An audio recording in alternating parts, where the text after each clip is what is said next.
बिहार विधानसभा चुनाव आने में अब कुछ ही महीने का समय बच गया है। इस बीच बिहार की सियासत गरमाई हुई है। नीतीश कुमार को लेकर लगातार बातें उठ रही है कि नीतीश कुमार एक बार फिर से पलटी मार सकते हैं। आरजेडी नेता तेजस्वी यादव भी ये कह चुके हैं कि नीतीश कुमार को बीजेपी चला रही है। सीएमओ का पूरा कंट्रोल बीजेपी के हाथ में चला गया है। अब जारी इस सियासी घमासान के बीच केंद्रीय मंत्री और एनडीए गठबंधन के सहयोगी जीतन राम मांझी ने बड़ा बयान दे दिया है। उन्होंने कहा है कि राष्ट्रीय जनता दल यानी कि राजद के दर्जन भर नेता एनडीए के संपर्क में है। जल्दी एनडीए के साथ वो आ जाएंगे। इसके साथ ही मांझी ने तेजस्वी यादव के राजनीतिक करियर को लेकर भी सवाल उठा दिया है। आपको बता दें कि जीतन राम मांझी ने नेता प्रतिपक्ष तेजस्वी यादव पर निशाना साधते हुए कहा कि उनके पास कोई मुद्दा नहीं है, इसलिए अनाप शनाप बयान दे रहे हैं। तेजस्वी यादव कोई भविष्य वक्ता है क्या? उनका कोई जनाधार तो है नहीं। माता पिता के बाद वो राजनीति में कूद पड़े हैं। उन्होंने कहा कि नीतीश कुमार का 19 साल का राजनीतिक जीवन रहा है, उनको कौन चलाएगा? वो बहुत अच्छे से बिहार को चला रहे हैं। इतना ही नहीं, जीतन राम मांझी ने केंद्रीय मंत्री गिरिराज सिंह के द्वारा नीतीश कुमार को भारत रत्न दिए जाने की मांग का भी समर्थन कर दिया है। जीतन राम मांझी ने कहा है कि बिल्कुल नीतीश कुमार को भारत रत्न मिलना चाहिए। जीतन राम मांझी ने यह भी कहा है कि नीतीश कुमार 2025 में एनडीए का चेहरा होंगे। ये बात सभी घटक दलों के नेताओं ने कह दिया है, इसमें कोई शक नहीं है। खैर, क्या कुछ कह रहे हैं जीतन राम मांझी, आगे आप खुद सुनिए उन्हीं की जुबानी। क्या वो भविष्यवक्ता हैं क्या, जो भविष्य की बात जानते हैं, या और कोई अंतःकरण की बात जानते हैं? उनको कोई चलाता था, क्योंकि उनको कोई अनुभव नहीं था। वो पिता के नाम पर आए थे, तो उनको कोई चलाने वाला था, इसीलिए वो सोच रहे हैं दूसरे को। नीतीश कुमार का 19 वर्ष का राजनीतिक जीवन है, उनको कौन चलाया जाएगा? अपने खुद सफल प्रशासक हैं, हर तरह से सोच रखने वाले हैं, वो बहुत अच्छा से बिहार चला रहे हैं। अमित शाह के इस्तीफे को लेकर के कल कांग्रेस के द्वारा विरोध प्रदर्शन किया गया है। जो बयान उन्होंने दिया था सदन में, विपक्ष वाले लोग देखिए, विपक्ष को कोई मुद्दा है नहीं, इसलिए वो अच्छा ऐसा कर रहे हैं। मुद्दा विहीन लोग हैं। जहाँ तक रही बात अंबेडकर का, तो अंबेडकर को किसने प्रतिष्ठा दिया और कौन अपमानित किया, इसका तो एक बहुत बड़ी कहानी है। लेकिन एक ही चीज़ आप लोगों से पूछना चाहते हैं, आज जो उनका सम्मान की बात कर रहे हैं, जब इंदिरा गांधी ने ले लिया, जवाहरलाल नेहरू ने भारत रत्न ले लिया, और जानते हैं कि संविधान लिखने वाले यही सबसे बड़े आदमी थे, समकालीन विद्वानों में सबसे बड़ा विद्वान थे, तो फिर इनको भारत रत्न देने के लिए उन लोग क्यों नहीं सोचा? जब कांग्रेस की सरकार चली गई तब 90 में उनको दिया गया। इसी एक शब्द से समझ लीजिए कि कौन अपमानित किया है और कौन सम्मानित किया है। बाकी बातें और छोड़ दीजिए। मुख्यमंत्री नीतीश कुमार को भारत रत्न मिलना चाहिए। गिरिराज सिंह ने कहा है कि क्या मुख्यमंत्री नीतीश कुमार को भारत रत्न मिलना चाहिए। नीतीश कुमार और नवीन पटनायक को भारत रत्न देने की मांग कर रहे गिरिराज सिंह। क्यों नहीं? नीतीश कुमार कोई 1-2 साल के शासन चलाने वाले हैं क्या, या राजनीति में कोई नया खिलाड़ी हैं क्या? उन पर कोई भ्रष्टाचार का आरोप लगा है क्या? तो ऐसे आदमी को अगर भारत रत्न नहीं मिलेगा तो किसको मिल सकता है? गिरिराज बाबू कहे हैं तो हम उनको समर्थन करते हैं। 2025 में एनडीए का मुख्यमंत्री का फेस कौन होगा, चेहरा कौन होगा सर? ये तो स्पष्ट हो गया है। यहाँ पर दिलीप जायसवाल जी भी बोले हैं, उमेश जी भी बोले हैं, सब लोग बोले हैं कि अगला चेहरा यहाँ का नीतीश कुमार होंगे।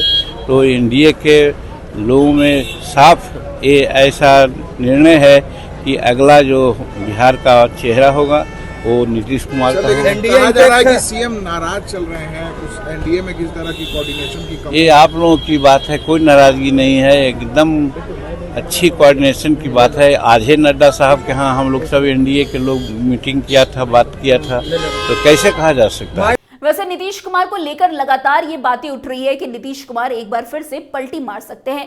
पहले डिप्टी सीएम विजय कुमार सिन्हा का बयान और फिर उनका यू टर्न के बाद आरजेडी विधायक ने नीतीश कुमार को खुला ऑफर दिया और स्वागत करने की इच्छा तक जताई। अब ये ऑफर क्या है और किसने नीतीश कुमार को यह ऑफर दिया, आपको इसके बारे में थोड़ा विस्तार से बताते हैं। वैसे आपको बता दें, विधानसभा चुनाव से पहले नीतीश कुमार को राजद में शामिल होने का बड़ा ऑफर में मिला है। जी हां, राजद के एक विधायक ने यह ऑफर नीतीश कुमार को दिया। आरजेडी विधायक भाई वीरेंद्र ने खगड़िया में कहा कि राजनीति में ना कोई परमानेंट दोस्त होता है, ना कोई दुश्मन होता है। राजनीति संभावनाओं का खेल है और खेला होता रहा है, आगे भी होता रहेगा।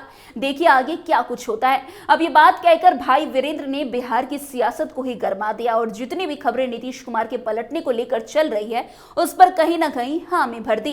संभव है, राजनीति में न कोई परमानेंट दोस्त होता है, न परमानेंट कोई दुश्मन होते हैं, इसलिए होता रहा है, हो सकता है हो सकते हैं। क्या बिहार में खेला होगा? क्या लगता है? देखिए खेला होता रहा है, आगे भी खेला होगा, देखते रहिए। उनको समर्थन मिल रहा है। समय हमने कहा कि राजनीति परिस्थितियों का खेल है और जब जैसी परिस्थिति आएगी वैसा काम किया जाएगा। साथ आए तो सांप्रदायिक शक्तियों को छोड़कर आते हैं और उनका भी मन भर चुका है सांप्रदायिक शक्तियों से रहकर, देशद्रोहियों के साथ नहीं रहने की इच्छा है, तो आए तो निश्चित रूप से हम। लेकिन सर दरअसल आरजेडी नेता तेजस्वी यादव ने बीते दिन ये कहा था कि नीतीश कुमार को बीजेपी चला रही है, सीएमओ का पूरा कंट्रोल बीजेपी के हाथ में चला गया है। अब अमित शाह बिहार में सब कुछ देख रहे हैं, दिल्ली में बैठे जेडीयू के कुछ नेता बीजेपी के लिए काम कर रहे हैं। इनके 2-4 नेता जो दिल्ली चले गए हैं, 2 पटना में, ये पूरी तरह से बीजेपी के संपर्क में है और पूरी तरीके से अमित शाह से कंट्रोल कर रहे हैं। तेजस्वी के बयान पर जेडीयू ने भी पलटवार किया और पार्टी नेता नीरज कुमार ने कहा कि तेजस्वी यादव के माता पिता की शासनकाल में कौन लोग सरकार को हाईजैक किए हुए थे, ये याद करना चाहिए। वित्त विभाग को तेजस्वी यादव के मामा शादू यादव और सुभाष यादव ने हाईजैक कर रखा था। गृह विभाग को शहाबुद्दीन ने हाईजैक कर रखा था। नीतीश कुमार को कोई हाईजैक नहीं कर सकता। नीतीश कुमार सब पॉलिटिकल सिजेरियन इंजेक्शन देते हैं तो उसका दर्द बहुत गहरा होता है। इसी का नतीजा है कि तेजस्वी यादव सड़क पर आ गए हैं। नीतीश कुमार से कोई हेट करे या लव करे लेकिन उन्हें इग्नोर नहीं कर सकता। जब तक हैं तब तक जनता के आशीर्वाद से नीतीश कुमार मुख्यमंत्री बने रहेंगे। इसी बीच डिप्टी सीएम विजय कुमार सिन्हा के बयान पर भी सियासत गर्मा गई। विजय कुमार सिन्हा ने राज्य में बीजेपी की सरकार की मंशा जताई, विवाद गहराया तो उन्होंने यूटर्न भी ले लिया। पटना में प्रदेश बीजेपी कार्यालय में अटल बिहारी वाजपेयी की जयंती मनाई जा रही थी। इसी दौरान डिप्टी सीएम विजय कुमार सिन्हा ने कार्यकर्ताओं में जोश भरने के लिए अटल जी के सपने को पूरा करने की याद दिला दी। सिन्हा ने खुले मन से ऐलान कर दिया कि बिहार में बीजेपी की सरकार जब बनेगी तभी अटल जी का सपना पूरा होगा। उन्होंने कहा कि अभी बिहार में बीजेपी का मिशन पूरा नहीं हुआ है। अब इस कश्मकश के बीच आरजेडी चीफ लालू यादव के करीबी और विधायक भाई वीरेंद्र ने नीतीश कुमार को एक बार फिर महागठबंधन में आने का बड़ा ऑफर दे दिया। लेकिन भाई वीरेंद्र के ऑफर के बीच मांझी ने भी बड़ी बात कह दी है राजद को लेकर। अब अगर इस बात में बड़ी सच्चाई है तो कहीं ना कहीं आने वाले समय में बिहार की राजनीतिक फिजाएं कोई और ही रुख पर चल पड़ेगी। तो फिलहाल आज की इस खबर में इतना ही। अन्य खबरों में हमारे साथ ऐसे आगे बने रहें और देखते रहे। तब तक के लिए कैपिटल टीवी बिहार। धन्यवाद।